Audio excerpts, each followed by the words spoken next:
Here's a question for you. When did protecting children online become a good enough reason to put surveillance infrastructure on every phone in the country? Because that's what's happening right now in Britain. And most people have no idea. Because the government framed all of it around kids. And the moment you frame something around kids, the conversation stops. The government is changing. New faces, new energy, big promises about a fresh start. But the policies that matter for privacy, those aren't changing. If anything, they're accelerating. So let's actually have a conversation.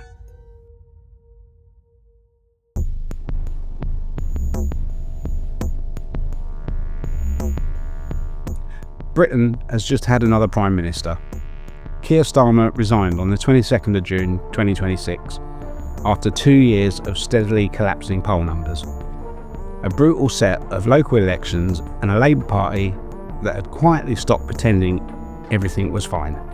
Andy Burnham, former Mayor of Greater Manchester, former Health Secretary, once described as the most popular politician in the country who wasn't actually in Parliament, won a by-election in Makersfield specifically so he could mount a leadership challenge. And he walked into that contest as the immediate frontrunner. He's widely expected to be the next Prime Minister, possibly before the summer recess. It might even be uncontested, what the political press is calling a coronation. And look, people are excited. Burnham's got charisma. He's got a record in Manchester that he can actually point to. He speaks in full sentences and appears to be a functioning human being, which after recent years feels like a meaningful upgrade. But here's the thing about government transitions. Everyone focuses on the new personality and assumes a new direction. What they miss is the policy infrastructure that was already built, already passed into law, already handed to regulators, and which carries on regardless of who's standing at the podium outside number 10. Because there is a stack of surveillance and identity legislation already on the books, already moving through implementation, that the next Prime Minister is going to inherit. And inherit is the key word, because Burnham was calling for a lot of it before it was even announced. Let's start with the headline policy. June 2026, the Social Media Minimum Age Act receives royal assent. It's now law. The UK is banning children under 16 from social media. Instagram, TikTok, YouTube, X, Snapchat, Facebook. All legally required to verify that their users are old enough before allowing access. Platforms that don't comply face fines of up to 10% of global annual revenue. Regulations are expected before the end of the year. Enforcement kicks in spring 2027. And here's the thing about Andy Burnham and this ban. He didn't inherit the idea. He was pushing it before government announced it. Back in January 2026, when the Conservative Party leader endorsed the social media ban, Burnham was out publicly saying he found himself agreeing with her, that parents would welcome a cross-party consensus around much broader action. He ran ahead of the government on this one. So if anyone was expecting a Burnham administration to quietly revisit this, probably not. This is his policy as much as anyone's. Now I want to be clear about something. The problems this policy is trying to solve are real. There's well-evidenced harm from algorithmic content serving teenagers distressing material on a loop, depression content, eating disorder content, radicalizing material. The recommendation systems that learn what keeps a 14-year-old's eyes on the screen the longest and serve it to them regardless of what it does to them. That's documented. That matters. But here's the bit nobody's focusing on. The mechanism. To enforce a ban on under 16s, to actually stop 15-year-olds from getting on Instagram, the platform has to verify that every user is 16 or over. Not just suspicious accounts, not just new sign-ups. Every user. Which means every adult in Britain now has to prove their age to social media. Let me say that again slowly. To protect children from social media, every adult in the country must submit to age verification before accessing platforms they might have been using for 15 years. The stated goal is protecting kids. The practical consequence of a national identity checkpoint for the entire adult population. Right, so what does age verification actually look like in practice?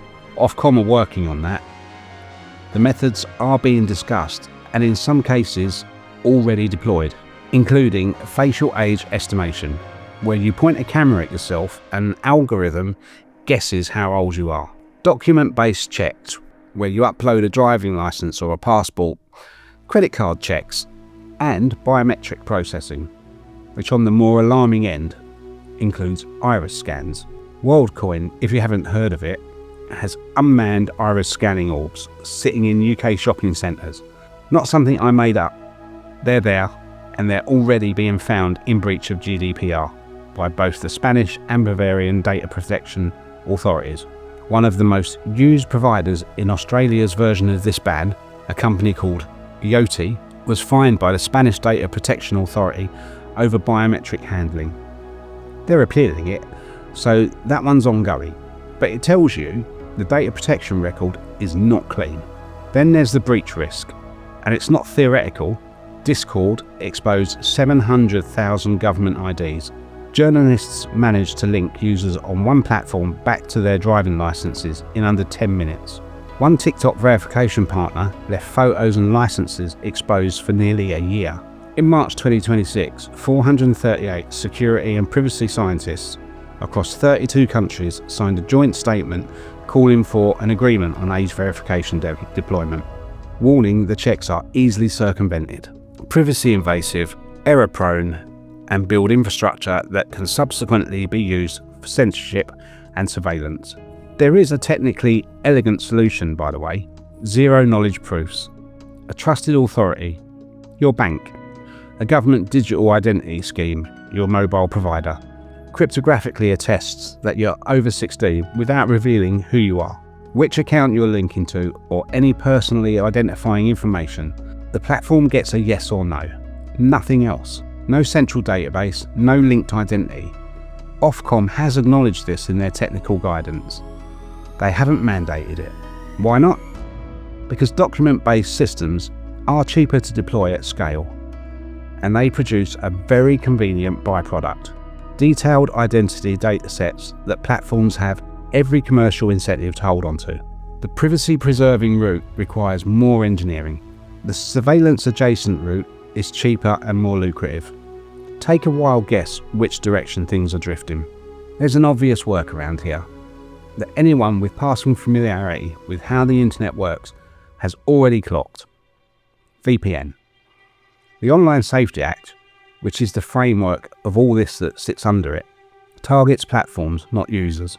Connect through a server outside the UK and the age verification requirement doesn't apply. VPN providers reported up to spikes of 1800% when adult content enforcement started. The same will happen here. Australia already proved it. Around 60% of young people there report bypassing the restrictions.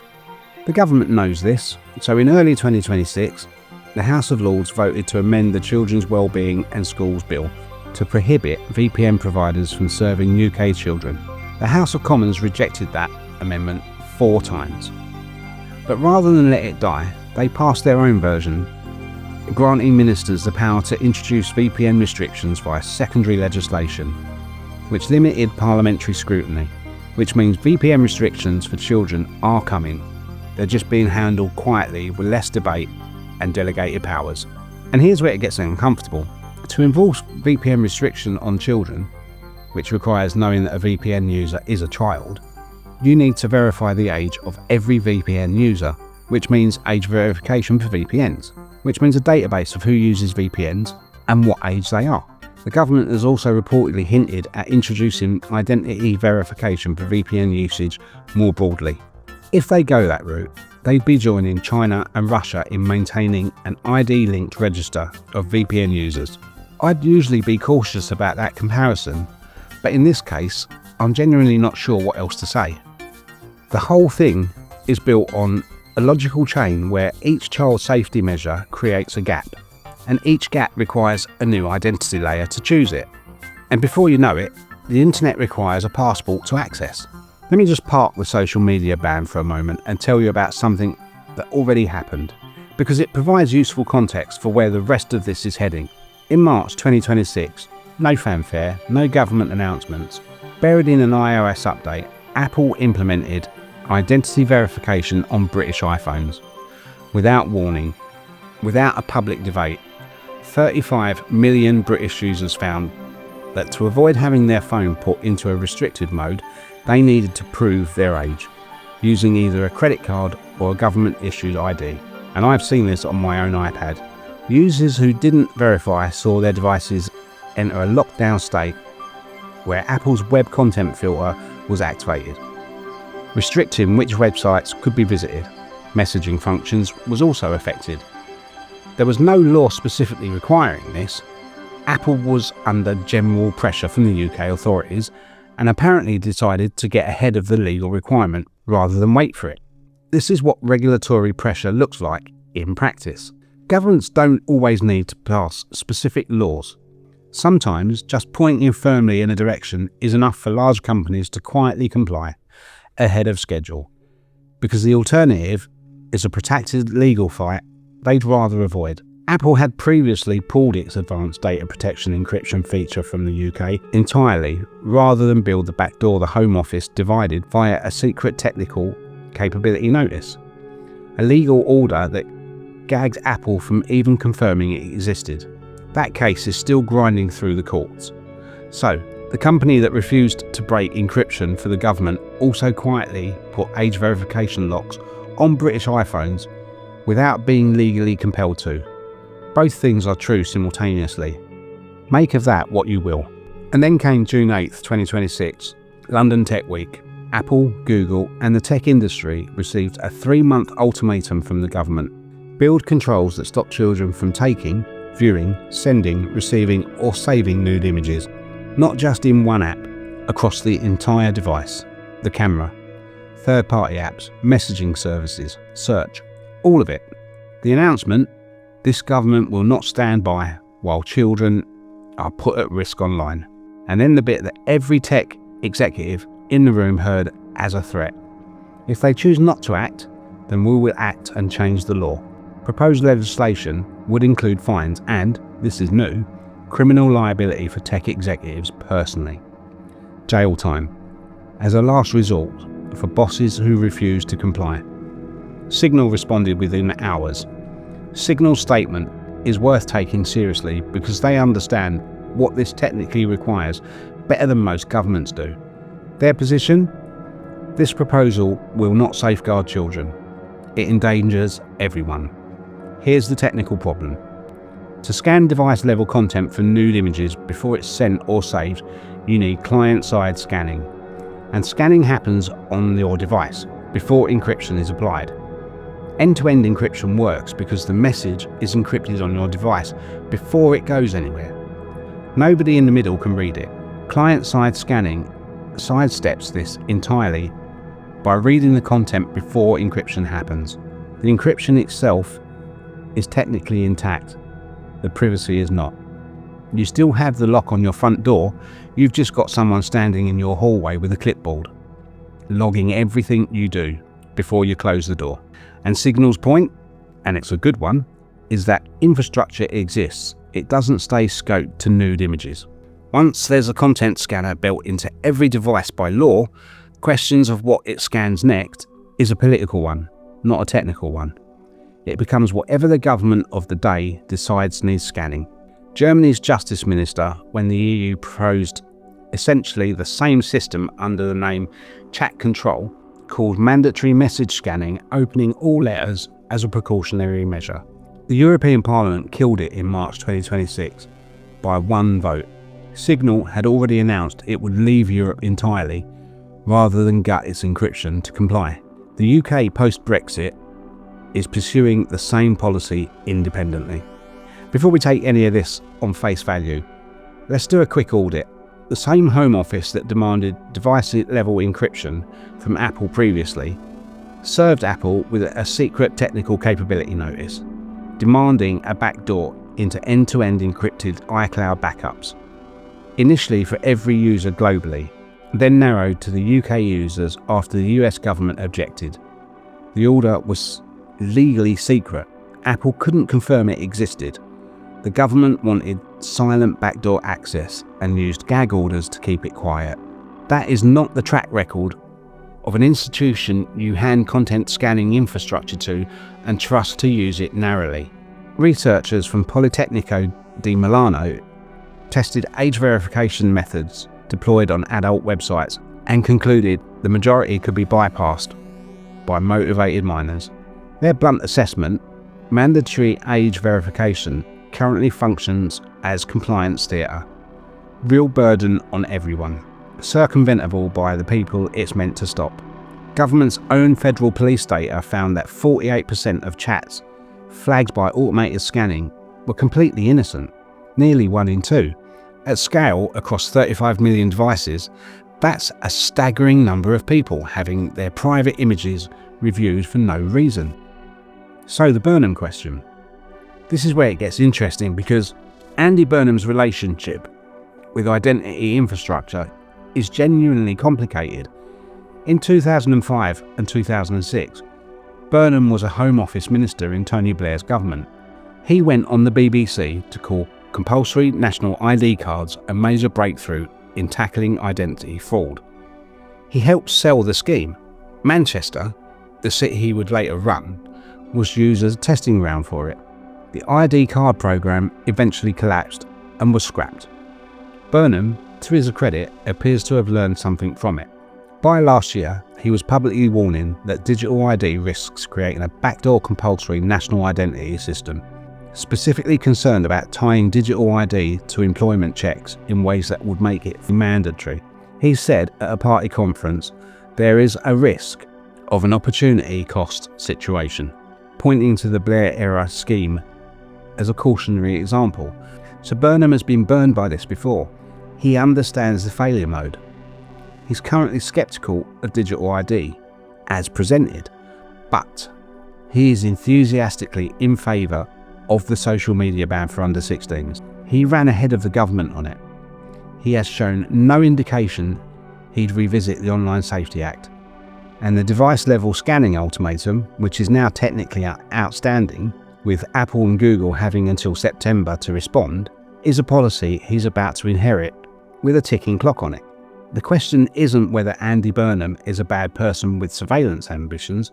I don't think he is. The question is whether he has the political will to pause and examine what the mechanism of these child safety policies actually builds, rather than just signing off on the stated goal and letting the implementation run. There's no clear evidence yet that he does. Drop a comment. I want to know, do you think a Burnham government would actually handle this differently? Or does the infrastructure just carry on regardless of who's at the top? Because that question is what I want this comment section arguing about, and I'll be reading every single one. So what's actually coming, and when?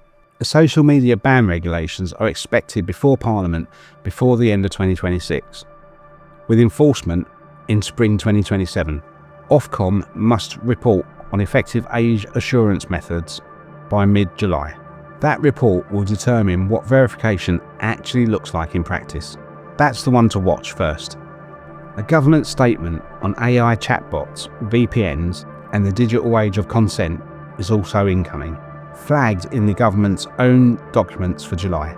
That's where the VPN picture gets clearer. How Burnham's team handles that statement, whether they push ahead with the VPN checks or quietly shelve them, will be a significant early signal. On the device scanning ultimatum, Apple and Google have until September. Apple's form is to remove features from the UK market rather than compromise global privacy architecture.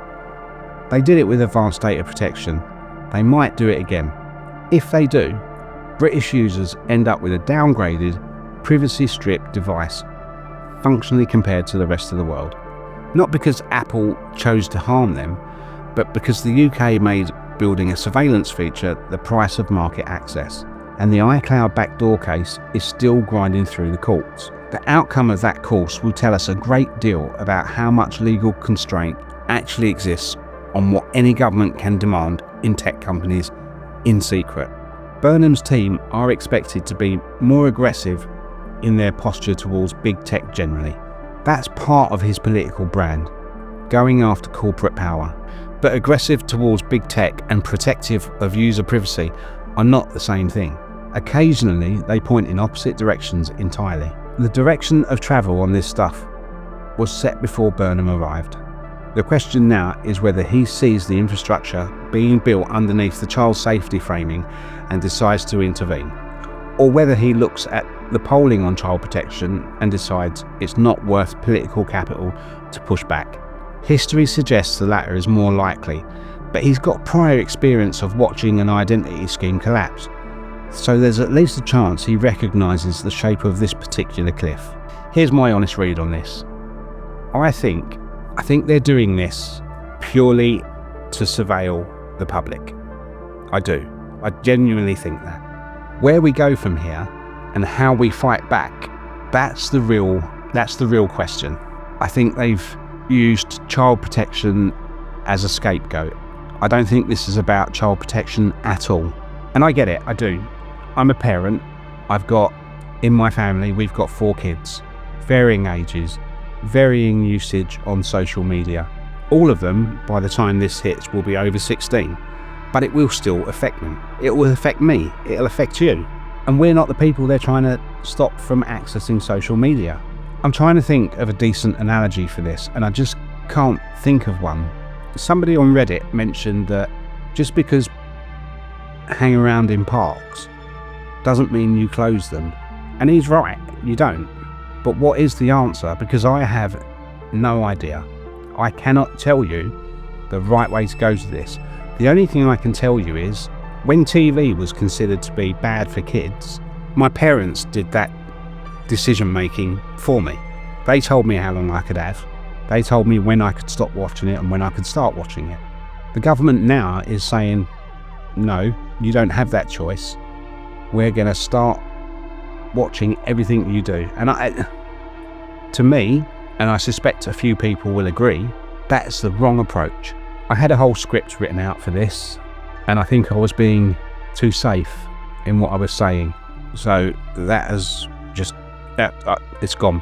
Put a comment down. I want to know I just want to know people's thoughts on this, and if anybody has any specific ideas on how we can combat this and how we can make things better, I want to hear it. I want to read it. I will read every comment. I'll see you in the next video.